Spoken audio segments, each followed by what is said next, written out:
كيف انت يمه؟ الله يديلك العافية. كيف حالك؟ يا حب راسك. الله يحفظك، الله يديلكم العافية. كيف انت؟ كيف حالك؟ الله يستر عليك. معش ابنك جمال الذيباني. حي الله فوق راسي. فاعل خير ان شاء الله وابنك. الله يديلكم العافية. انا بعد ما سمعت يمه انه قالوا انه ينفوا من الحاره بيت الزويهي. الزويهي. انا قلت افعل نية والدي في بيتي، قسمت النصين شقتين مفروشي يمه. ايوه. تجلسوا فيه لي حين ما يفتح الله عليكم. ها؟ اي حين ما تصيروا لكم اي حين ما فتح الله عليكم وذا جلسي باقي عمر جلستي يعني شيء كلنا نخرج من الحارة.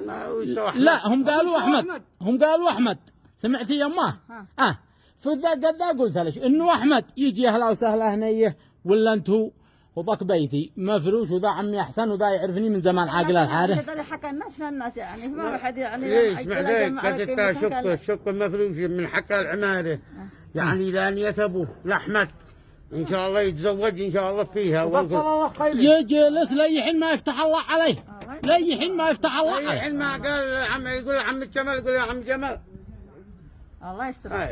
مني خير لوجه الله. وهذه يما ايضا الله يديكم الله يحفظكم ويستر عليكم ويدحمكم من كل. وباذن الله قد به فاعلين خير قد يجمعوا لكم ان شاء الله هديه. وهذه يما ايضا امسكي، هذا من فاعل خير للعيد، خليها عيديتك.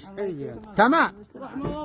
وباقي معش ان شاء الله 500 سعودي عاد اديها لك بعد اسبوع. ما قدر اليوم يحولها اخي عبد، ما قدر اليوم يحولها غلقوا، قال سابع العيد وهي عندك. الله يحفظكم ويدحمكم من كل بلاء. سابر يماه باذن الله نعمل باللي يرضي الله. ان شاء الله. انا جهدي يماه، لا انا من هؤلاء المسؤولين ولا من هؤلاء الشابعين، على قدر حالي.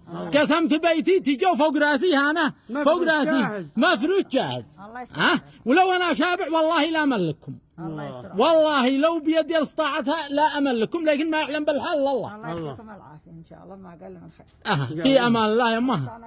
في امان الله.